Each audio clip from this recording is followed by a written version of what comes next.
మొన్న జరిగిన లగచర్ల ఇన్సిడెంట్లో 47 మంది అక్యూజ్డ్ని సో ఫార్ ఐడెంటిఫై చేయడం జరిగిందండి. అంటే వీడియోల ద్వారా కానీ, అక్కడికి వచ్చిన సోషల్ మీడియా ద్వారా కానీ, ఫొటోస్ ద్వారా కానీ, ప్రత్యక్ష సాక్షుల ద్వారా కానీ ఇంకా చాలామంది ఐడెంటిఫై కావాల్సి ఉంది.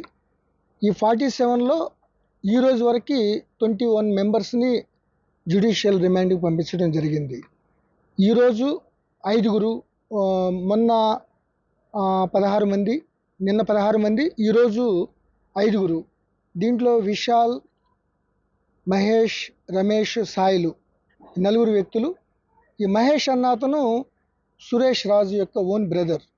అదేవిధంగా పట్నం నరేందర్ రెడ్డి గారు అనే ఆయన కూడా దీంట్లో సాక్ష్యాధారాలతో, సాంకేతిక సాక్ష్యాధారాలు, మిగతా సాక్ష్యాధారాల మీద ఆయన కూడా అరెస్ట్ చేసి జ్యుడిషియల్ రిమాండ్కి పంపించడం జరిగింది. ఇప్పుడు వరకే 21 మందిని ఈ యొక్క అటాక్కి సంబంధించిన కేసుల్లో రిమాండ్ చేయడం జరిగింది. మిగతా వాళ్ళ కోసం 4 టీంలు గాలిస్తున్నాయి. ముఖ్యంగా సురేష్ రాజు, దేవదాస్, గోపాల్ నాయక్, విజయ్, విఠల్ వీళ్ళందరూ కూడా చాలా ప్రామినెంట్ రోల్గా చేశారు.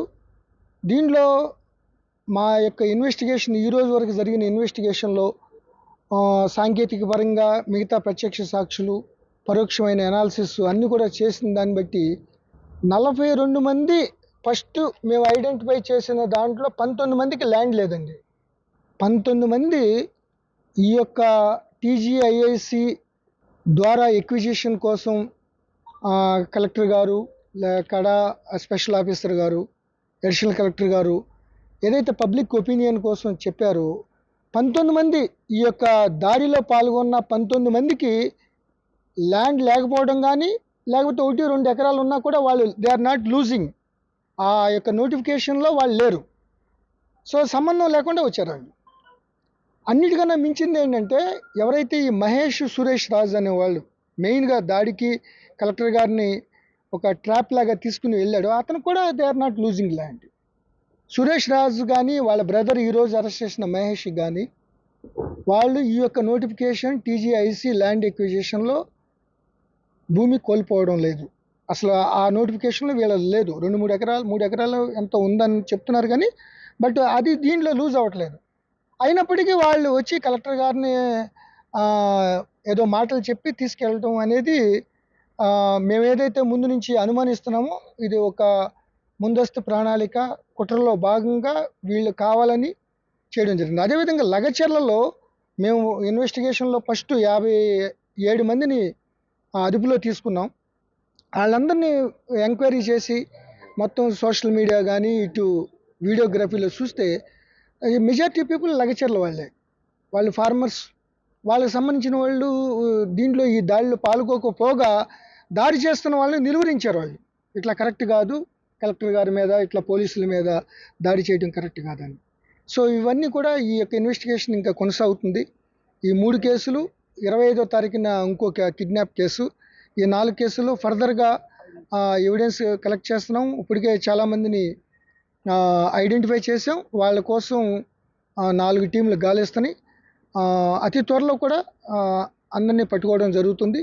ఇంకా ఇంకా కొంత టెక్నికల్ డేటా, కాల్ డేటా రావాల్సి ఉంది. ఇంకా డీప్గా మేము ఎంక్వైరీ చేస్తున్నాం. డ్యూ కోర్స్ ఆఫ్ ఇన్వెస్టిగేషన్లో మేము ఫర్దర్గా యాక్షన్ తీసుకోవడం జరుగుతుంది. నేను నిన్న చెప్పినట్టు ఎవరిని వదిలిపెట్టే ప్రసక్తి లేదు. నేర చరిత్ర ఉందని తెలిసింది సార్, పోలీస్ ఇన్వెస్టిగేషన్ వెళ్ళాల్సింది. అతను ఎప్పుడో చాలా మైనర్గా ఉన్నప్పుడే అంటే చదువుకున్నప్పుడే ఏదో రేప్ కేసులో ఉన్నాడు, అది మేనేజ్ చేశాడు అనేది వెరిఫై చేస్తున్నారు. ఎందుకంటే ఒకసారి రేప్ కేసులో ఎఫ్ఐఆర్ అయితేనే అతను ఆ రికార్డ్స్, క్రైమ్ రికార్డ్స్లో ఉంటుంది. So nobody is telling. But అతను కానీ, దేవదాస్ కానీ వాళ్ళు ఇక్కడ ఉండకోకుండా మొన్న వచ్చి ఇన్వెస్టిగేషన్లో చాలా చాలా కీలక పాత్ర వహించారు. సో సార్, నరేందర్ రెడ్డి దీంట్లో ఈ కేసులో పూర్తిగా బాధ్యత మీరు అనుకుంటున్నారా? అసలు నరేందర్ రెడ్డిని అరెస్ట్ చేయడానికి ఏమేమి కారణాలు మీ దగ్గర దొరికింది సార్? అంటే ఇన్వెస్టిగేషన్ ఆధారాలు దొరికినాయి కాబట్టి అరెస్ట్ చేయడం జరిగింది. అరెస్ట్ చేసి ఆధారాలు ఉన్నాయి కాబట్టి ఆయన జ్యుడిషియల్ రిమాండ్కి వెళ్ళడం జరిగింది. ఇప్పుడు ఆల్రెడీ చాలా ఆర్గ్యుమెంట్లు అయినాయి ఆ రిమాండ్ ఛాలెంజ్ చేస్తూ. Honourable court appreciated hour investigation. Whatever సాంకేతికంగా కానీ సాక్ష్యాధారాలు కానీ ఉన్నాయి కాబట్టే ఆయన జ్యుడిషియల్ రిమాండ్కి పంపించడం జరిగింది. అంటే మెయిన్ గా కుట్రదారులు ఎవరు అనుకుంటారు, ఎవరు చేసే ఇప్పుడు వరకు ఈ రోజు వరకు నిన్నటి దాకా మన సురేష్ అనుకున్నాం. ఈ రోజు A1గా ఈయన నరేందర్ రెడ్డి గారు ఈ కేసులో ఏమన్నా మెన్షన్ అయింది. ఇన్స్ట్రక్షన్స్ ఇచ్చాను సార్. నరేందర్ రెడ్డి, సురేష్ కావచ్చు, అక్కడ ఉన్న గ్రామస్తులలో ఎవరైతే భూమి లేని వాళ్ళు 19 మంది అంటున్నారో ఆ 19 మందికి డైరెక్షన్ ఫోన్ ద్వారా ఇచ్చాడా, ఇలా కోఆర్డినేషన్ అవన్నీ కూడా సాంకేతికంగా ఇవన్నీ ఉన్నాయి. ఇన్వెస్టిగేషన్ అన్నీ మనం బయట ఇదవ్వకూడదు. కానీ ఈయన ఈ యొక్క గొడవకి కానీ అక్కడ ఫస్ట్ నుంచి ఒక గవర్నమెంట్ మీద కానీ, గవర్నమెంట్ అంటే అడ్మినిస్ట్రేషన్ మీద, కలెక్టర్ గారి మీద ఆ యొక్క ఎక్విజిషన్ టైంలో వాళ్ళందరినీ మోటివేట్ చేయడానికి, వద్దు అని చెప్పడానికి, లేకపోతే ఇట్లా ఇవన్నీ చేయడానికి ఈయన పాత్ర ప్రధానంగా ఉంది కాబట్టి, దానికి ఎవిడెన్స్ ఉంది కాబట్టి మేము ఈరోజు మిగతా వాళ్ళతో కలిపి ఆయన జ్యుడిషియల్ రిమాండ్ పంపించడం జరిగింది. సార్ నరేందర్ని కస్టడీ కోరిరా సార్? ఎన్ని రోజుల పాటు కస్టడీ కోరారు? కస్టడీ పిటిషన్ కస్టడీ పిటిషన్ వేసాము. దాని మీద ఆర్గ్యుమెంట్స్ అవుతాయి. కోర్టు ఎన్ని రోజులు ఇస్తుంది అనేది, ఎందుకంటే కొద్ది ఫర్దర్గా కొంత డేటా రావాల్సి ఉంది. ఆ డేటా అనలైజ్ చేయడానికి, సో ఇనీషియల్గా సెల్ ఫోను ఓపెన్ చేయడానికి లేకపోతే ఇంకా చేయడానికి కొంత టైం పడుతుంది. ప్రాథమిక సమాచారం పోలీస్ ఇన్వెస్టిగేషన్ లో దీంట్లో కేటీఆర్ పాత్ర ఏమైనా భావిస్తున్నారా మీరు? మీరు ఊహలకి సంబంధించింది అట్లా కాదు. దీంట్లో ఒకటే చెప్తున్నాను నేను ఫస్ట్ కారంపొడితో దాడి చేసిరంటే సార్, అసలు కారంపొడి ఇవన్నీ ఎవరు తీసుకొచ్చారు? సురేష్ అదే కారంపొడి తీసుకొచ్చారు, కొంత లిక్కర్ కూడా తీసుకొచ్చారు అనేది మనకు ఎవిడెన్స్ కనిపిస్తుంది. సో దీనికి ఎవరెవరు తీసుకొచ్చారు, ఎవరెవరు ఏం చేశారు అనేది డ్యూ కోర్స్ ఆఫ్ ఇన్వెస్టిగేషన్ జరుగుతుంది. మీకు ఎప్పటికప్పుడు ఈ రోజు వరకు ఇన్వెస్టిగేషన్ అంతా మీకు తెలియజేస్తున్నాను నేను.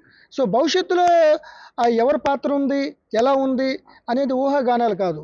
మాకున్న ఎవిడెన్స్ల ప్రకారం, అక్కడున్న ప్రత్యక్ష సాక్షులు, అట్లాగే సాంకేతిక ఎవిడెన్స్, మెయిన్ దీంట్లో ఒకే విధంగా మీకు తెలియజేయడం ఏంటంటే, అమాయకులు కానీ, ఫార్మర్స్ కానీ, ఎవరైతే అక్కడ చాలామంది ఉన్నారు ఆ రోజు, సో వాళ్ళు బిహేవియర్ని బట్టి వాళ్ళని చూసి చాలామందిని ఫస్ట్లో మేము అనుమానితులుగా తీసుకొచ్చి వాళ్ళని వదిలేయడం జరిగింది. ఒకేసారి 35 మందిని పంపించేసాం. సో ఎవరు దీంట్లో సంబంధం లేని వాడిని ఎవరిని యాక్షన్ తీసుకునే అవకాశమే లేదు. అట్లాగే దీంట్లో సంబంధం ఉన్న వాళ్ళని ఎవరిని వదిలిపెట్టే ప్రసక్తి కూడా లేదు. అక్కడ గ్రామస్తులకు కానీ తాండావాసులకు పోలీస్ శాఖ తరఫున మీరు ఇచ్చే మెసేజ్ ఏంటి? అక్కడ వాళ్ళు చాలా మంది భయపడుతున్నారంట, అంటే పోలీస్ వాళ్ళు వస్తున్నారు, అరెస్ట్ చేస్తున్నారు అని చెప్పి, ఇట్లా గ్రామస్తులు కొంత భయభ్రాంతాలకు గురి అవుతున్నారు అని చెప్పి సమాచారం ఉంది.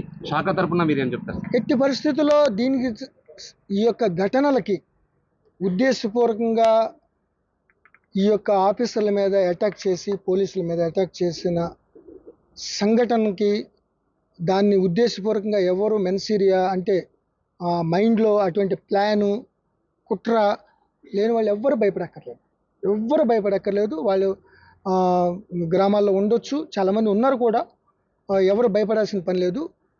మిగతా వాళ్ళు ఎవరైతే మెయిన్ ఉన్నారో వాళ్ళందరూ అబ్స్కాండింగ్ అయిపోయారు. సో వాళ్ళందరూ హైదరాబాదు ఇవన్నీ కూడా వెళ్ళారు. వాళ్ళ కోసం టీములు ఉన్నాయి. ఇది నిరంతర ప్రక్రియ.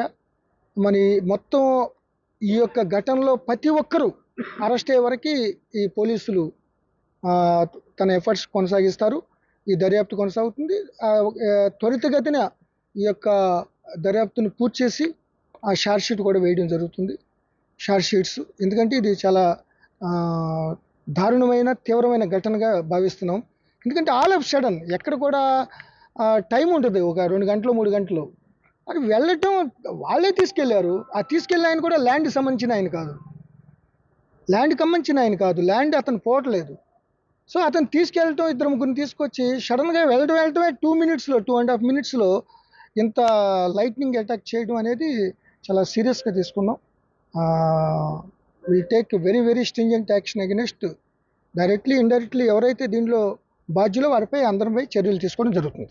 మరిన్ని వీడియోస్ కోసం ఛానల్ ని సబ్స్క్రైబ్ చేయండి. లేటెస్ట్ అప్డేట్స్ కోసం వాట్సాప్ ఛానల్ ని ఫాలో అవ్వండి. అండ్ లింక్ డిస్క్రిప్షన్ లో ఉంది.